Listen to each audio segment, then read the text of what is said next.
Okay, this time I'm going to show you an alternative to the other video on how to do this.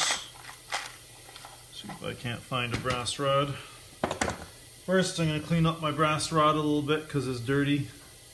You see how it just needs a bit of cleaning. So I could brass brush this, but I'm just going to do it with my flex shaft because it's on there. So there's my piece. I've just made, zoom in a bit here, I just made some jump rings. So I'm going to do just what I did on the last video. I'm going to solder them. I'm going to bend them by pulling that tight. Take this guy off of here. Make sure the solder joint is in the middle of the pliers. Pull it tight. Then, this way is a little bit easier. Put that on there, just like that, so it's nice and tight. Solder joint is in the middle. Then I put another one on. Line it up. Just like this. And then I put the third one on.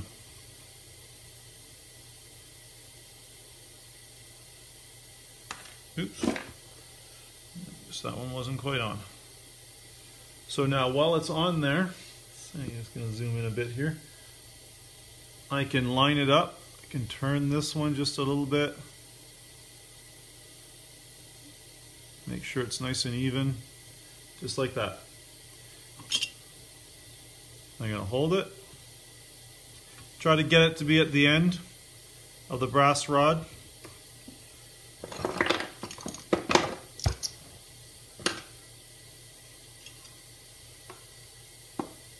Flux.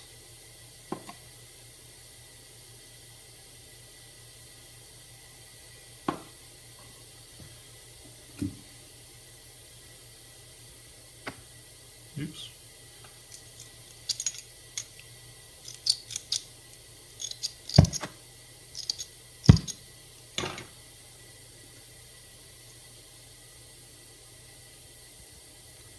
Going to heat it up again. Do this in copper and brass so that it doesn't break, or sorry, that you don't have to worry about this. We're going to throw this piece out anyways. So I'm focusing on heating the brass up because it's the bigger piece.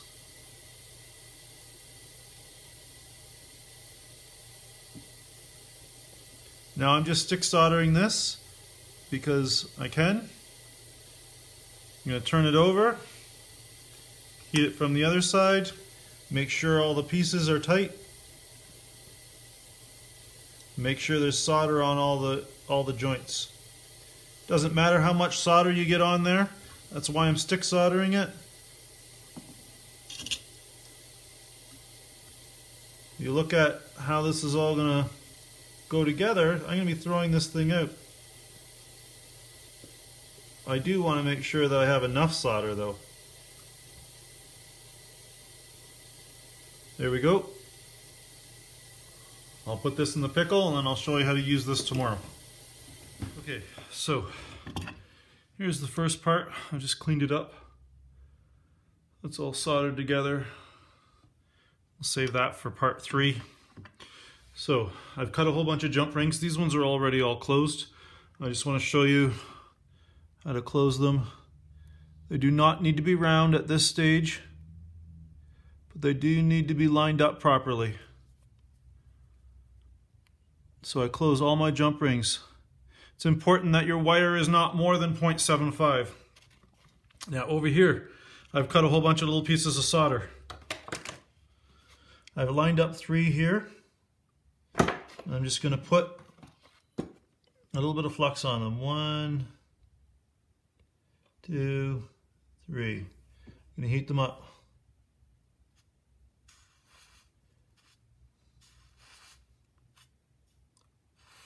There we go. I'm going to grab a piece of solder, place it on the far side, heat it up, warm it up, make sure it goes all the way. Grab another piece of solder, heat it up, set it on the joint. There we go. Grab another piece of solder, Not using very large pieces of solder. There we go. 1, 2, 3. Then I just grab 3 more. You could use 2 pieces of soldering block for this. You just want the solder joint to be up off the table. Some people cut little slots, line them up like that. Can't cut a slot in mine. So again, I'm just going to quickly flux 1,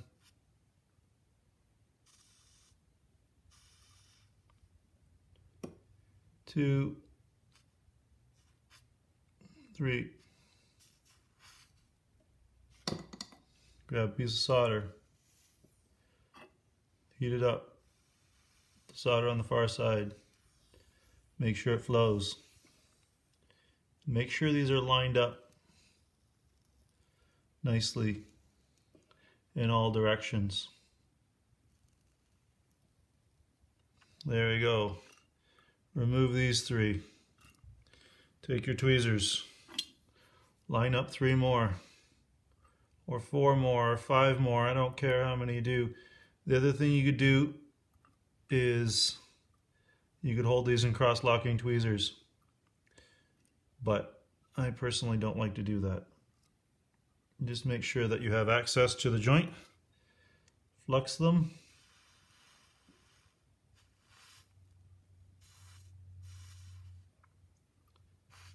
Just like so. Grab a piece of solder. Now I'm going to make all of these, do all of these jump rings. It's going to take me about 15 minutes to solder them all. Probably take you longer, I get that, but it doesn't take long to put this thing together. If you're doing it in silver, don't melt your jump rings. You do not have to do it in silver. You can do it in copper if you want. In stage 1, it's important to use brass for the rod, the holding rod.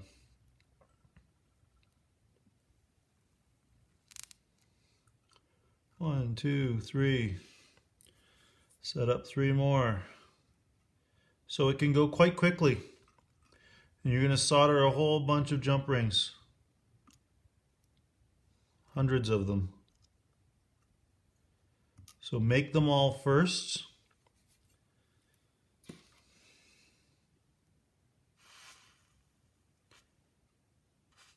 Cut your solder. Close them. Grab a piece of solder. Place it. Make sure it solders evenly. You want to make sure that your jump rings that I just put off the back, that I don't heat those up.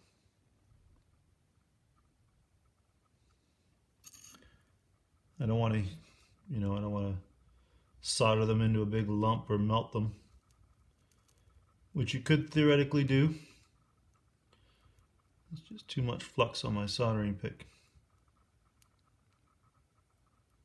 Ay, come here, you. There we go. So you're just going to keep doing that until they're all done. And then you're going to pickle them all. And then I'm going to show you step 3, which is assembly, in a few minutes after I'm done soldering all of these. So I have all my jump rings that I just soldered. Took me about 20 minutes to solder all of these. I didn't burn any, so make sure that joint is halfway, and then pull it tight. Try to stay in the same location on your pliers. It's very important that there's not a big lump of solder there. If this breaks, that's okay. It means I didn't solder them very well, and I'd rather break now than inside my chain, because I can fix it now, or I can dump it. So I'm just putting it on there, pulling the back of the pliers nice and tight to create these long ovals. Remember, do not use wire that's greater than 0.75. This is 0.75 around a 1/2 inch mandrel. So solder joint is away from the middle. It's going to hide the solder joints on all of our pieces, so if your solders aren't all that great, you might not notice. If they're bad and there's too much solder, it's going to cause it not to bend properly. And I'm going to do this one with the solder joint on the end so you can see why we shouldn't do that. So, same place on the pliers. This part doesn't take long. The long part is making the jump rings. It's actually pretty quick to assemble this. So, put my thumb on the solder joint, open it up, and keep going.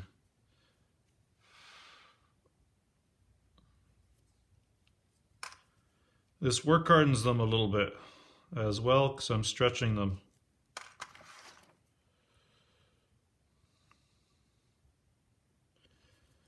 Do all of them. We'll see how far this gets us.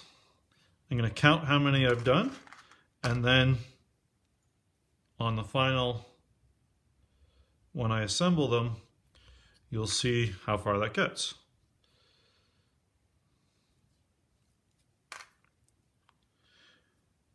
And there we go. So you can do this with more than 3 sections in the initial daisy. You just have to accommodate thickness of wire for diameter because there's not going to be as much room as you get more pieces into position. So make all of your links first. If they break, just set them off to the side. Don't try to fix them. Don't waste your time on fixing things that aren't for the chain. As soon as they break, just set them aside. Get another one. It's not working very efficiently if I tried to fix these right now. And we just keep going. Oops. Almost done.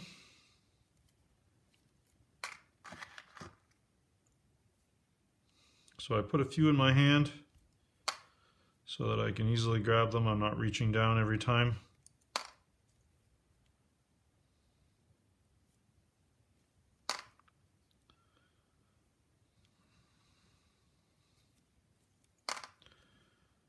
I haven't had one break yet. That means I've soldered them well.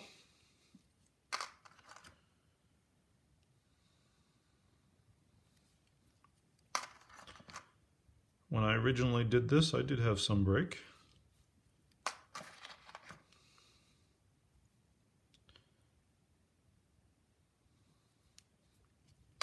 So before we're ready to do this, we are going to set up our daisy, our start wheel. And then, so if you don't have a bench vise, there are other ways to make this. I think this one's going to break. Nope.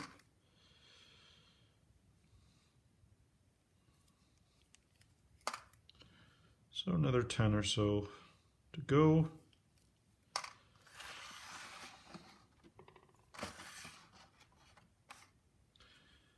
Okay, so chains are more, to me, tedious than they are difficult. And I find because you're competing against machine-made chains, a lot of people won't pay for the time it takes to make one. But they do look good when they're done.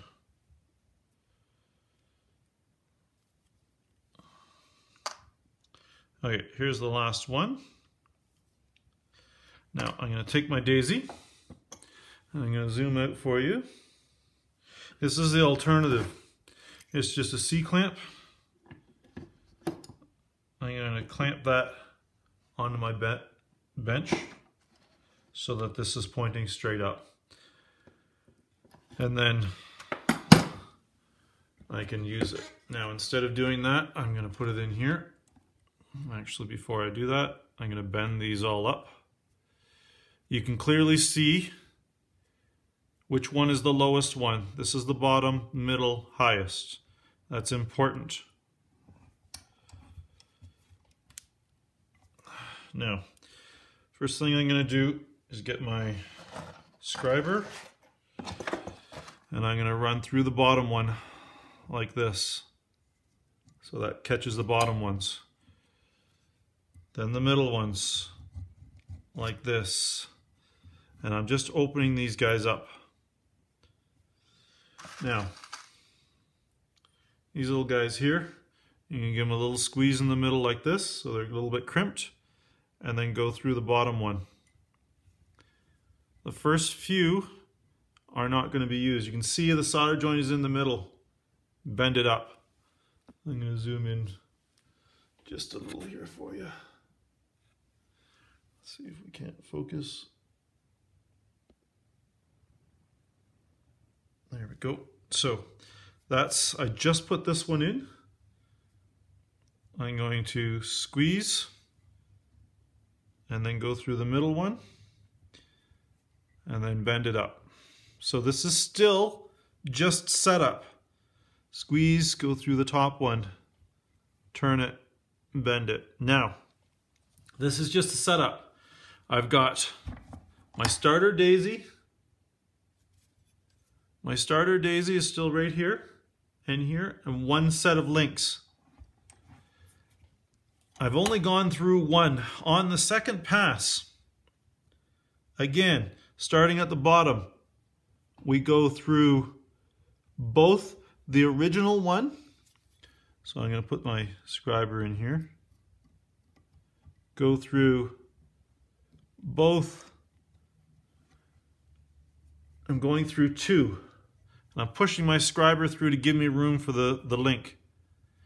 So I've got, this is the new one that I just put in, and the original starter one. I'm going to pull out my tool, make sure that I go across everything, put one in, bend it up.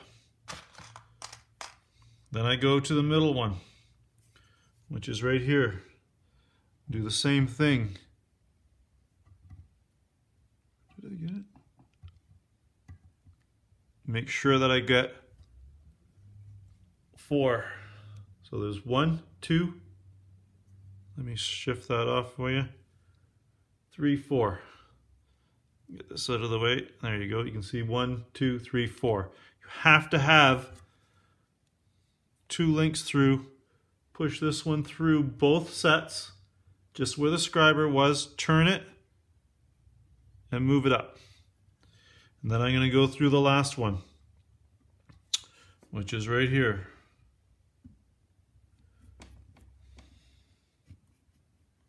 Push it in through all 4. I'm just trying to open that up. So I have all 4 there. Give this a little squeeze. Pull this out. Put another one through. Bend it up. And I just keep going. Make sure I go through. I need to stand up for this. Normally work right over top of it. Again, make sure you have 4 links.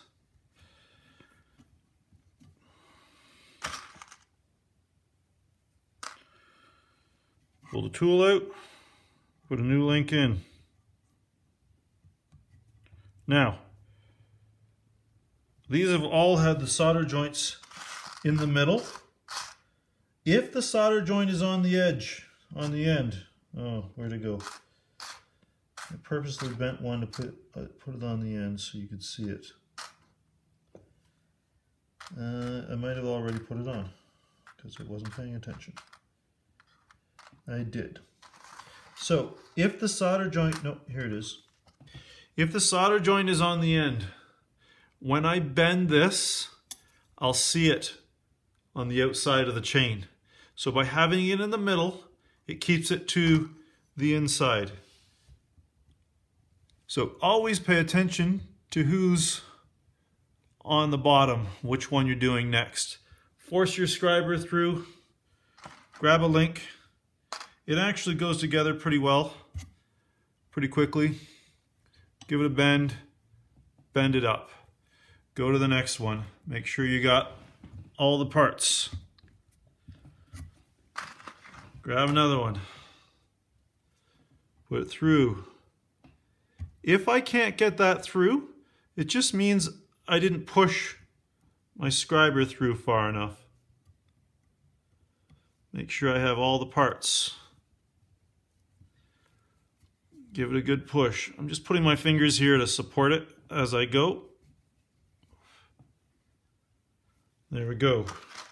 Take another link. You can clearly see 4 there. It's actually 2, but you can see 4 wires on the top. Bend it up. This is number 2 here. So you're basically getting a new bottom every time. That in there. Keep going. It's going to look a little messy at the beginning until we draw it through a draw plate. Now you can see how I'm struggling getting this one through. So if that happens, first of all, we don't want to use that. I'll straighten that out. I'm just going to push my scriber through to open that up a bit more. All of this opening that we're doing right now, it's all going to tighten up when we draw it through. And then you just keep going. You can see this is what it's going to look like. It looks pretty rough until we pull it through the draw plate, not the metal one, the wood one. We're going to get this unevenness. If we pull it through the metal one, we actually end up drawing this a bit more and it gives it a different look. It is important that this pin is brass and not copper. As we're drawing it, the copper will break. The brass is stronger.